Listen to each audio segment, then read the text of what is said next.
dois prédios com estilos diferentes.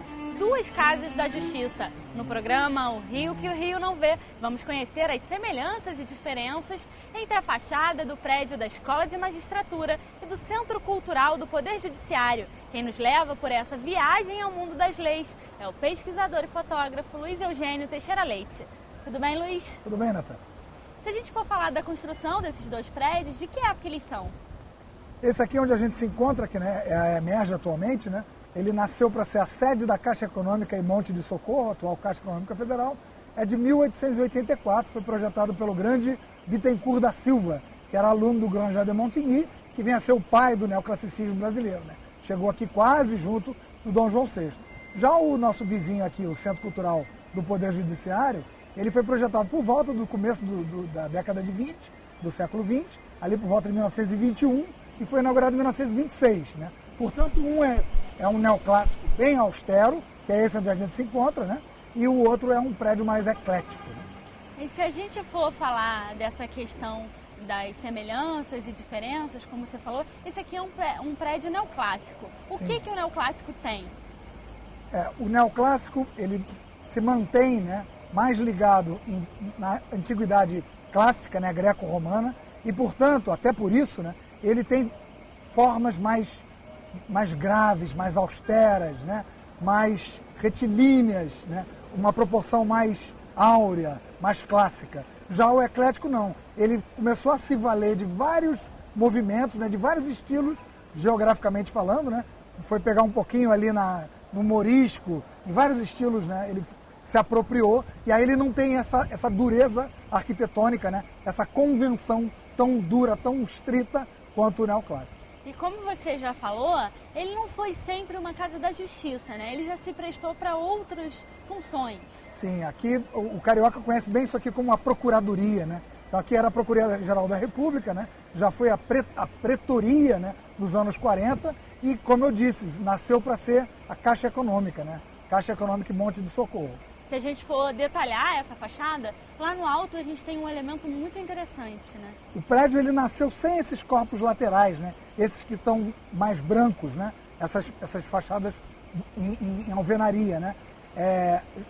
Aqui no centro, né, no coroamento, nós vemos como se fosse um frontão. Não é um frontão, é um alto relevo, né? Um ornamento na platibanda, mas ele mostra a cornucópia, né, expelindo riquezas laterais. Ele mostra... é o símbolo máximo dessa questão da prosperidade. Exatamente. Né? Sempre que ela aparece numa fachada, é para dizer que é um ambiente próspero. Exatamente. Né? Ele denota riqueza, prosperidade, abundância. Né? É aquela história. Ele foi arrancado um chifre da cabra Amalteia, né? Foi a cabra que amamentou o ser mitológico Zeus, né? E aí Zeus decretou que daquele chifre, todo tipo de abundância sairia, né? Então, esse é um símbolo que, né, passou para a história clássica como o símbolo mesmo da abundância. Depois nós vemos também um caduceu de Mercúrio, que é outra entidade mitológica grega, né? O Mercúrio, quer dizer, no caso romana, o grego é o Hermes, mas o Mercúrio, ele é o deus do comércio, né? É o padroeiro dos comerciantes. Então, para representar também que isso aqui era um banco, né, aparece ali o caduceu, né, que é uma espécie de cetro dele. Do lado oposto ao caduceu, o que a gente vê? Tem um cetro efetivamente, né, que pode ser uma associação com o poder imperial brasileiro. E no alto da cartela, desse alto relevo, a gente vê uma coroa também, né? A gente vê uma coroa também, uma associação também imperial, né? Ao lado desse elemento lá no alto, a gente também tem duas outras que estão do lado, figuras iguais, né? O que essas figuras representam? Essa reforma já foi de 1905, mais ou menos, né? Feita pelo mesmo Bittencourt da Silva, né? E já era um momento carioca, né, que o próprio Olavo Bilac detestava, e o Olavo Bilac tem textos engraçadíssimos chamando essas estruturas de compoteiras, né? Mas são estruturas que também foram herdadas também do neoclassicismo, né, como estruturas que vinham dos palácios neoclássicos europeus, né? Mas passaram para a história com essa anedota, né, chamado, né, compoteira. E nessas compoteiras a gente vê animais também, como tem no outro prédio, né? Sim. Ali os animais do Centro Cultural do Poder Judiciário são mais simbólicos, né? Esse aqui seria assim mais ou menos um elemento decorativo. É um elemento mais decorativo da nossa compoteira, né? e seria um dragão alado. Apesar do Dom Pedro I, Dom Pedro II, os Bragança, né, serem representados por um dragão alado, eu não creio que esse seja uma referência à Alteza Imperial Dom Pedro I e II.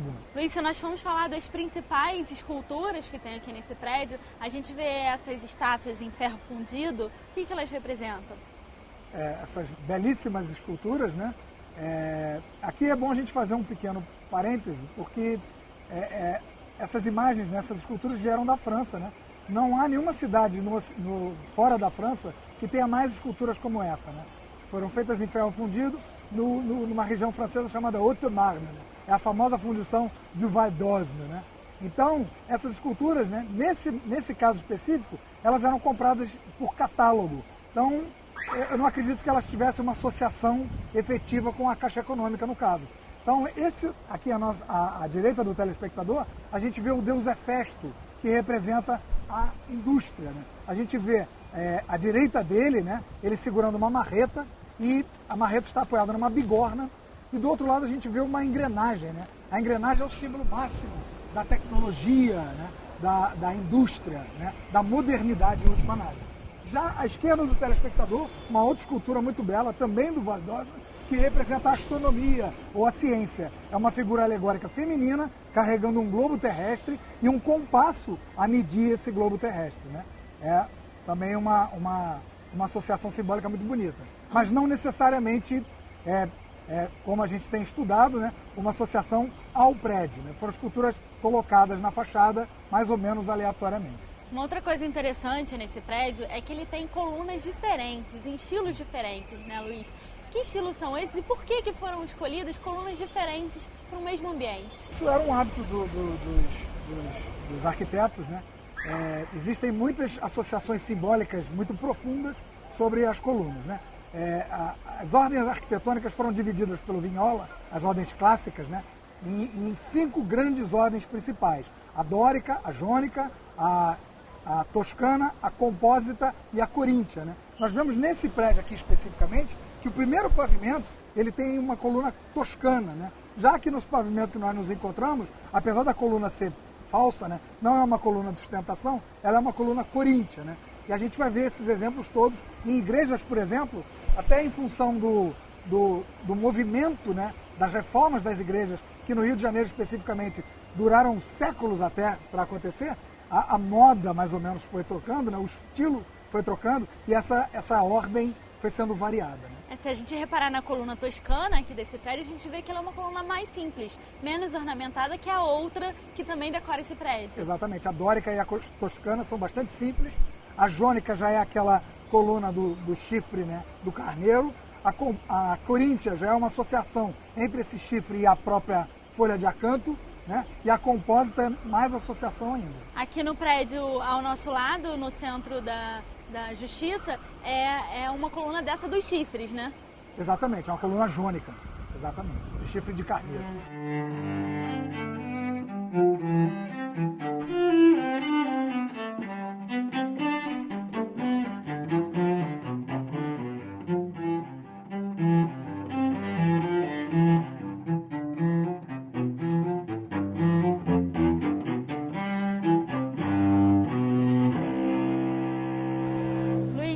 Caminhando da Escola de Magistratura, estamos em frente ao Centro Cultural do Poder Judiciário. Que semelhanças esses 2 prédios têm? Esses 2 prédios, apesar de terem sido construídos, né, com uma distância de ali quase 50 anos, a Escola de Magistratura, a EMERGE, ela é de 1884, já esse aqui, Centro Cultural do Poder Judiciário, é de 1921, 22 por ali. Eles são edifícios ditos classicizantes, né, porque os 2 são baseados no mesmo estilo, mais ou menos, né? E um é neoclássico, que é mais austero, né? E esse aqui não. Esse aqui ele se vale de um apanhado de estilos, né? Mesmo, de um apanhado de épocas e situações geográficas diferentes para fazer a mesma forma, né? Então isso é dito ecletismo. É um movimento que mais ou menos nasceu do neoclássico. E que símbolos tem nesse prédio que denunciam que ele é de estilo eclético? O eclético ele é muito mais ornamentado, né? Quando a gente fala em arquitetura falante, né, isso é próprio do ecletismo, né? Então o ecletismo ele tem, além de ele não se preocupar muito com as proporções muito muito firmes, né, muito clássicas, muito austeras, ele é mais ornamentado do que o outro. E diferente do outro prédio, se a gente for olhar lá para o alto, nós vemos 4 figuras femininas. E essas figuras femininas, elas são clássicas da representação de justiça, né? Exatamente, né? É uma mesma ideia, né? A gente já falou bastante sobre a ideia do atributo, né? São 4 esculturas da justiça, mas cada uma com um atributo da justiça, né? Então a gente vai ver uma com um espelho na mão, outra com uma espada, outra com uma balança e outra com o livro das leis. Mas as 4 simbolizam a justiça. E se a gente for analisar detalhadamente cada uma delas, se a gente for falar dessa figura feminina que tem um espelho, por que ela porta um espelho? Isso é muito legal, né, Natália? O espelho representa a verdade, né? Então a justiça, associar a ideia de justiça ao espelho é muito bom, porque a justiça não trata com nada além da verdade, né? E o espelho é aquela coisa que só fala a verdade. Uma outra está com uma espada. A espada, além do símbolo do poder, né? Da força que a justiça exerce, a espada consegue, através dos seus 2 gumes, separar o que é ficção do que é fato. Uma terceira tem a balança e está vendada. Isso, ela está vendada, né? Muitas vezes a gente fala, né? A justiça é cega, né? Por quê? Porque a justiça não pretende olhar para nada, né? Ela não quer se influenciar com nada que ela puder estar vendo. Ela quer julgar com base nos fatos, né? E a balança é justamente isso. Ao réu, né? Você não vai receber nada além, nem mais, nem menos do que você merece, né? Então a balança é justamente isso, para pesar exatamente a sua sentença. E a última escultura estaria com um livro nas mãos. Ela tem uma pena, né, e um livro nas mãos, representando justamente a escrita das leis, né? É o livro das leis que representa a escrita da justiça. E esse prédio tem muitos elementos decorativos. Se a gente for ver nas pontas, existem águias. O que essas águias representam? As águias também, nos tempos gregos, né, nos tempos greco-romanos, eram elementos são guardiães, né? Mas também são símbolos de poder, né? O próprio Zeus, ele se adulterava, né? Ele se transformava em águia, né? Então aquela águia que está ali em cima, guardando o livro das leis, ela é essa águia justamente que, né, guarda a justiça, né? É o símbolo do poder e ao mesmo tempo da guarda da justiça. Você falou do deus grego Zeus, ele também está representado aqui, Zeus está, né? ali, nesse caso, com chifre, né? Que ele aparece muito na iconografia, né? Um Zeus de chifres, né? Que é justamente esse Zeus. O Zeus é a entidade maior mitológica, né? Ele é assim como se fosse o nosso Deus, né? Então ele representa justamente esse poder divino da justiça. Se a gente for reparar em relação à águia, tem uma outra figura que está representada nessa fachada que também é alada, teria uma junção da águia com um outro bicho, né? É um bicho muito simpático que chama grifo, né? Ele é uma associação entre um bicho terrestre e um bicho aéreo. Seria um leão e uma águia, né?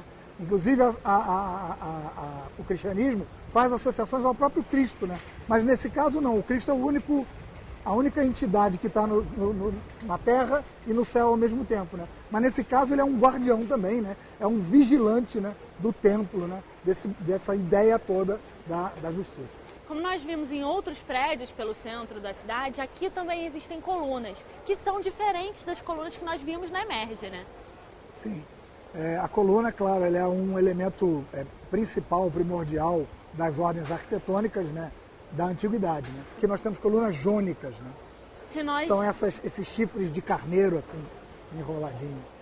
E para a gente falar da porta de entrada desse centro cultural, ele tem um frontão bem na frente, que também é bem representativo da justiça, né? Sim, esse frontão típico, né, neoclássico, né?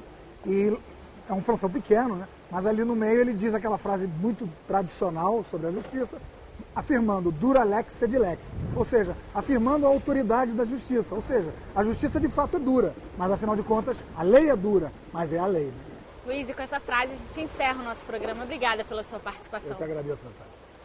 Se você quiser rever o nosso programa, é só acessar o www.tvalerj.tv. TV Alerj, o canal do povo fluminense. Até a próxima!